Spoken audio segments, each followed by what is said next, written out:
Hello, I'm Quinn George. I'm the creator of one of the Chapter 7 podcast assignments.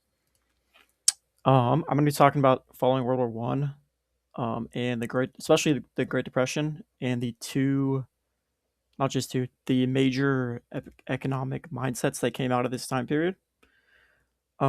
First, some background information on the Great Depression.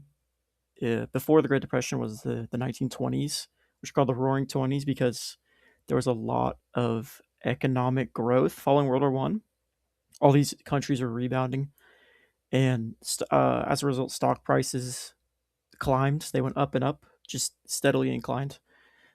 People, as more and more people got into the stock market, as it was rising so fast, they became more and more skeptical about, like, okay, I want to get rich quick. So they put their money in, and then they wait for it to rise, and then they pulled out, and they're like, okay, I want to pull my money out before it crashes. And more people did that. And all of a sudden, in the end of 1929, a lot of people began pulling their money out before it crashed, pulling their money out because it rose too quickly. And as a result, the stock market just crashed. It was down 89%. Um, this is one of the most common like misconceptions or misunderstandings about the Great Depression is people don't know how it started and like the parameters of what happened. One of only a fifth of people were actually trading stocks and involved in the stock market, but it was still a lot more people, different people were talking about the stock market than you thought they would be, like um, people on the street who were like poor rather than businessmen. And during the Great Depression, 25% there was 25% unemployment, which is a very high number, obviously. So one in four people looking for jobs didn't have a job, and as a result of the market crashing, people were spending less money because they wanted to save for themselves. They're being more frugal, and businesses were spending less investment from businesses. So there's less money moving around, less activity, which is not healthy for an economy. One of there were two major economic minds that came out of this time. There's first one is John Maynard Keynes. He was an optimistic person. He was flamboyant. He was an entrepreneur. He's very rich. He believed that recessions like the Great Depression were preventable. He he believed they were caused by what we call in class the interdependence principle. So your actions are influenced by others, and they influence others. Everything's connected. And as I explained, one of the main like parts of this is people deciding to live more frugally. They live more within their means, save more money, which is good for them in an economy that has all this growth going on. But if everybody begins to live more frugally, um, you just got less activity going on. And as I said, that's not healthy for an economy. So everybody begins living within their means, and the economy just crashes. Um, he was pro government spending or government intervention. I mean, so he believed that the government should come in and treat the recession like a natural disaster. So they would come in, and he wanted them to spend money on public works, so public projects like infrastructure, because this would create jobs and it would create an extra source of money coming in from the government level rather than just within the economy as a way of rebooting employment and providing more people with money. And he thought that recessions were unnecessary, like they didn't need to happen. And I think this reflects his like already optimistic mindset and like I mean, he had a lot of money. He lived like with an open mind. He's like a free person. I think this influenced his economic uh his mindset because he was thinking, okay, we can fix this. There are solutions to this. We can try this and do this. And as a note, modern economists are mostly, I believe they're called Keynesians. Keynesians. The next mind we had was Friedrich von Hayek. Hayek. He was on a personal level like the opposite of Keynes. Was He grew up very poor. He was a cold person. He didn't have any friends, or he had a couple, because he grew up in during World War I, when Austria was very, very, very poor. He thought the recessions were necessary. He saw them as um, interest rates being too low is what he believed caused them, and then as a result, people made bad investments because they didn't need to be as careful, and then this built up and up and up to the point where we had the crash. So he thought the recessions acted as a reset point, or as a reset for bad investments. He thought it would just reset the economy, and he was completely against government intervention. He didn't think the government could help um, in these times. But an interesting note is he thought that dictatorships, he called them transition dictatorships, I believe, could actually help get a country out of a recession. And I think that's a very interesting point. I would think that this is because um, they have a government with absolute authority, can come in and be and just control everything and not leave it up to free market. I guess that's what I was thinking was why he supported that, because he didn't think it could be solved by otherwise government intervention. So I think he thought that dictatorships could just come in and use their own methods of like complete control.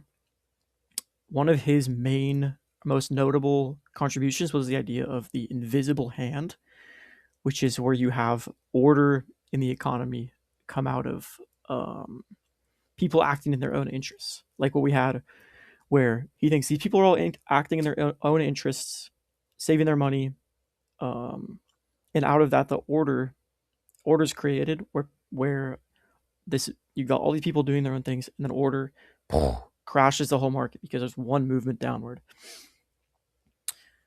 Um, Kind of connected to Hayek was during the 30s in Latin America, there was a rise in authoritarianism. And I wanted to mention this because I thought it was interesting how, in this time of like lots of poor countries, there was a rise in authoritarianism. I would think that this is because of a similar reason to why one of the reasons Hitler rose to power, because you had um, poor countries, and someone comes in and they say, "Hey, I can fix this problem. I know we want to bring our country back to where it was as like an economic powerhouse." And I think this is potentially why Latin America saw a lot of authoritarianism.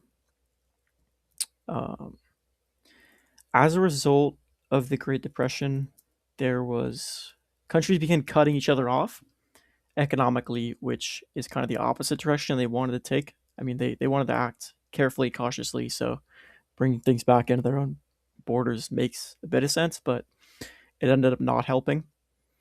You had um, the U.S. imposed tariffs, which didn't they don't help they didn't help in the way that they thought they would. It was against over 1,000 economists advised against imposing tariffs, but the U.S. did it anyways. So I've got this diagram. So in the first example, I'm going to say you're a car manufacturer and you buy your raw materials for $10,000. I don't. This isn't a very like realistic like diagram with numbers exactly, but and then you take raw materials, you make your car, and you sell it at say $15,000. So your marginal benefit there is $5,000. In just the simplest term, that's your benefit. And then let's say you have the government come in and impose 20% tariff on car parts imports. So you're paying U.S. companies have to pay more to import these parts. So let's say you're now paying $12,000 for these raw materials. You make your car, and you want to if you want to keep your same price point. You sell the car for 15,000. So then your marginal benefits go down, and this obviously is not good for the car manufacturer company. Um, if you're the manufacturer and you want your marginal benefits to stay where they are, you have to up the price of that car to $17,000 in order to get the same marginal benefit. And as a result of this, you've got the car prices going up. So less people are going to want to spend more to buy a car. the car that they already could have gotten for cheaper. And also, it's not as if the car manufacturers were simply upping their prices. They have to up them in order to stay where they were with their profits and just their business operations. So this doesn't benefit either the seller or the consumer, which is, I believe, this is why the economists advised against it. The economists advised against it because all it does is just raise prices and slow down the economic activity surrounding cars, for example, in this case. Because you got less people wanting to buy cars. It doesn't, you want to have cheaper prices so there's more people in the market buying cars, there's more money moving around to keep it healthy. Anyways, more examples of countries that um, were kind of bringing themselves away from the outside world. France, Spain, and Canada also raised their tariffs. Another almost related point to this of countries cutting themselves off is immigration was reduced all over the world, like significantly. The U.S. stopped immigration completely almost from Asia, all of Asia. Australia imposed a immigration tax, so people had to pay a lot of money to come into Australia. Obviously, uh, trying to get people not to come in. Thailand did the same. They cut off immigration, and then the U.S. lowered their immigration quotas. And an interesting thing with this is immigration. I learned is a driver for economic activity, as you have people moving around the world, moving into new areas. For example, you've got like people set up a town. This is a very simple example, but somebody sets up a town, people move in and move in. Businesses are going to grow there, so foreign businesses are going to want to put their money there to grow them, obviously. And as you have less people moving around, there's less money moving around, less investment, and that ties into the like frugality of how these people and businesses operated. They just keep it to themselves, which just continued the slow economic growth. Another significant person during this time who didn't focus on macroeconomics the same as Hayek and Keynes was Joanne Robinson. She was focused on microeconomics, and she was raised with unorthodox thinking household. So she was taught to think about things differently, and I think this is kind of why she contributed the things that she did. She wrote a book called The Economics of Imperfect Competition, and in that, one of her main points was that markets do not have a lot of buyers and sellers most of the time.